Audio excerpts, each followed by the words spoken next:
नमस्कार मित्रों, मैं पंकज शर्मा आप सभी का अपने YouTube channel PK Advance Psycho पर आपको सभी का हार्दिक स्वागत करता हूं। दोस्तों, जिन्होंने भी अभी चैनल को सब्सक्राइब नहीं किया है, चैनल को सब्सक्राइब कर लें और साथ के साथ बेल आइकन दबा लें ताकि ये सारे नोटिफिकेशन आपको मिलते रहें। चलिए दोस्तों, क्लास स्टार्ट करते हैं अपनी। दोस्तों, आज हम बात करेंगे अधिगम के प्रकारों की, अर्थात अधिगम के प्रकार भी कि दोस्तों क्या रॉबर्ट गेने के अनुसार दोस्तों अधिगम के प्रकारों की आज हम चर्चा करेंगे। दोस्तों, इससे पहले एक सूचना और दे दूं मैं आपको, अगर जिन्होंने भी हमारे चैनल सब्सक्राइब कर लें, क्योंकि दोस्तों अगर लाइव क्लास अगर आप देखना चाहते हैं तो दोस्तों आप चैनल को सब्सक्राइब कर लें ताकि नोटिफिकेशन आपको तुरंत मिल जाए। चलिए दोस्तों, रॉबर्ट गेने ने अधिगम के जो प्रकार बताए हैं दोस्तों, उनकी संख्या है दोस्तों कितनी, 8 प्रकार के दोस्तों अधिगम के प्रकार बताए हैं रॉबर्ट गेने ने। एक एक की हम चर्चा करेंगे। सबसे पहले दोस्तों रॉबर्ट गेने ने जो अधिगम का प्रकार बताया है दोस्तों, वह है संकेत अधिगम। कौन सा अधिगम? संकेत अधिगम। संकेत अधिगम में दोस्तों एक प्रश्न महत्वपूर्ण यहाँ से बनता है कि संकेत जो अधिगम है दोस्तों, यह किस पर आधारित है? यह पावलोव के सिद्धांत पर आधारित है। ये जो संकेत अधिगम है किसके सिद्धांत पर आधारित है? पावलोव के सिद्धांत पर आधारित है। जिस तरह से पावलोव ने अपने कुत्ते को घंटी की ध्वनि के माध्यम से अर्थात संकेत के माध्यम से सिखाया, उसी तरह का दोस्तों यह संकेत अधिगम कहता है कि इसमें संकेत मात्र से अधिगम होता है।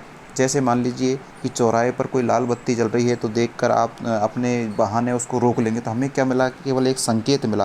तो संकेत अधिगम के माध्यम से दोस्तों हम संकेतों के माध्यम से क्या करते हैं? अधिगम करते हैं। प्रश्न यहाँ से पूछा जाता है, यह किस सिद्धांत पर आधारित है? यह पावलोव के सिद्धांत पर आधारित है। दूसरे नंबर पर बात करते हैं दोस्तों उद्दीपन अनुक्रिया अधिगम। जैसा कि आपको पता है उद्दीपन अनुक्रिया सिद्धांत थॉर्नडाइक का है, तो ये किस पर आधारित है दोस्तों? थॉर्नडाइक के नियम पर आधारित है। ये किस पर आधारित है?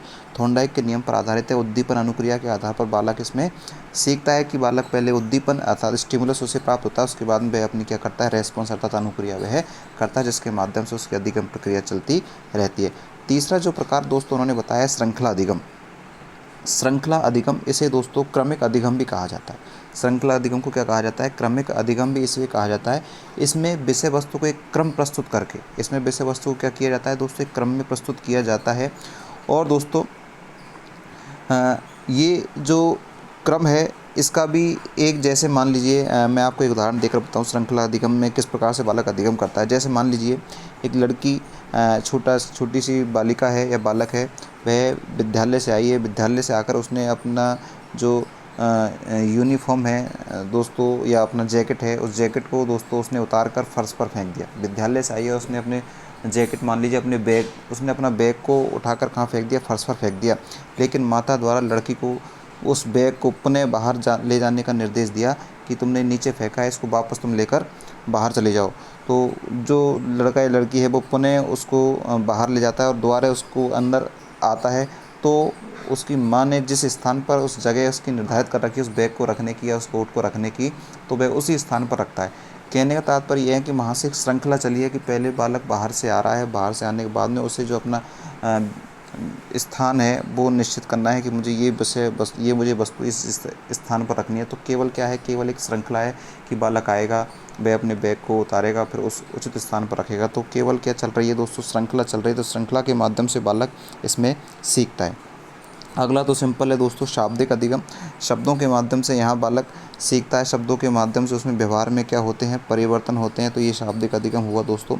बहुविभेदन अधिगम, इसमें क्या है? इसे बहुविधीय अधिगम भी कहते हैं। इस प्रकार के अधिगम में प्राणी अपने सामने प्रस्तुत विभिन्न उद्दीपकों में से सही उद्दीपक की पहचान कर अनुक्रिया करना सीख जाता है। मान लीजिए बालक के पास में या जो अधिगम करता है उसके पास में बहुत सारे उद्दीपक हैं। अब उस उद्दीपक में से उसे कौन सा उद्दीपक को चुनना है, उसमें क्या किसकी क्षमता हो जाती है दोस्तों? भेद करने की अर्थात विभेद करने की क्षमता हो जाती है कि ये उद्दीपक मेरे काम का है या नहीं।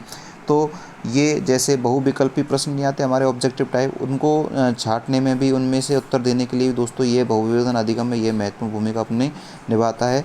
तो ये दोस्तों यहाँ से भी आपसे प्रश्न पूछा जा सकता है कि बहुवैकल्पिक प्रश्नों द्वारा जो अधिगम होता है वो कौन सा अधिगम होता है? तो दोस्तों बहुविकल्पिक प्रश्नों द्वारा जो अधिगम होता है वो कौन सा होता है? बहुविभेदन, क्योंकि उसमें से भी 4 ऑप्शंस में से हम एक को चुनते हैं। अगला है दोस्तों कौन सा? संप्रत्य अधिगम। ये संप्रत्य कह दो चाहे प्रत्य कह दो, एक ही बात है दोस्तों। इस अधिगम में क्या होता है?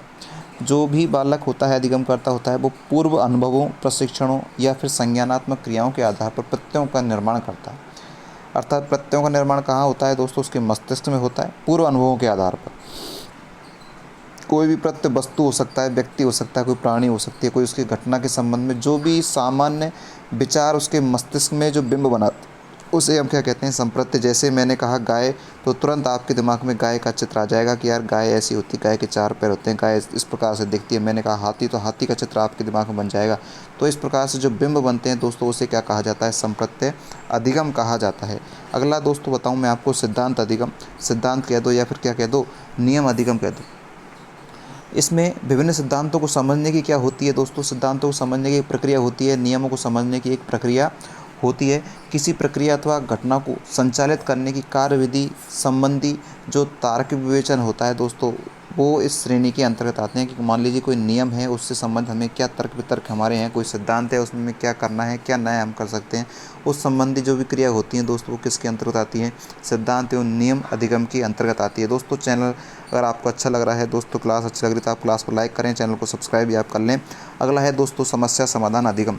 समस्या समाधान दोस्तों निश्चित रूप से यह सर्वश्रेष्ठ अधिगम का एक प्रकार है, समस्या समाधान अधिगम, क्योंकि दोस्तों इसमें बालक के सामने एक समस्या प्रस्तुत की जाती है तथा वह अपनी विभिन्न मानसिक शक्तियों जैसे चिंतन, मनन, तर्क, विश्लेषण द्वारा समस्या का क्या करता है, समाधान करता है। बालक के सामने कोई समस्या रखी, अब वह उसकी शक्ति के माध्यम से, मानसिक शक्ति के माध्यम से उस समस्या का क्या करना चाहता है, समाधान करना चाहता है। और समाधान करेगा तो निश्चित रूप से दोस्तों वह क्या करेगा, अधिगम निश्चित रूप से उसे दोस्तों होगा। तो इस प्रकार से ये जो 8 अधिगम के प्रकार बताएं रॉबर्ट गैनी ने दोस्तों, ये महत्वपूर्ण है। प्रश्न यही पूछ लिया जाता है कितने प्रकार बताएं, तो आपको ध्यान रखना है 8 प्रकार बताएं। इनमें से हमको एक चीज़ और याद रखनी नहीं है दोस्तों, नीचे के जो 3 ये हैं, नीचे के जो आपको ये 3 दिखाई दे रहे हैं, कौन कौन से, ये 6, 7 और 8, ये तीन दोस्तों उच्च स्तर के अधिगम के प्रकार माने जाते हैं। कैसे उच्च स्तर अधिगम प्रकार माने जाते हैं, नीचे के 3, और जो ऊपर के हैं दोस्तों ये निम्न स्तर के अधिगम प्रकार के अंतर्गत आते हैं। ऊपर के निम्न के स्तर के और नीचे के जो 3 हैं दोस्तों, ये कैसे आते हैं, उच्च स्तर के अधिगम के प्रकार के रूप में आते हैं। तो दोस्तों ये इस प्रकार से विभाजन इन्होंने किया, रॉबर्ट गैनी के अधिगम के प्रकारों का विभाजन इस तरह से किया है। तो दोस्तों आप सभी को क्लास कैसी लगी, एक बार आप नीचे कमेंट्स में ज़रूर बताएं। साथ ही साथ दोस्तों लाइव क्लास देखने के लिए चैनल को सब्सक्राइब ज़रूर कर लें, इस क्लास को लाइक कर लें। आप सभी का दोस्तों बहुत बहुत धन्यवाद। दोस्तों हमारे यह चैनल लगातार टीचिंग एग्ज़ाम से संबंधित, चाहे कोई भी भर्ती हो, REET, CTET, first grade, second grade, या फिर किसी भी स्टेट से लेवल कोई सा भी टेट हो, यूपी, एमपी, एस टेट, उसके लिए दोस्तों बहु उपयोगी है। आप सभी का दोस्तों बहुत बहुत धन्यवाद। Thank you.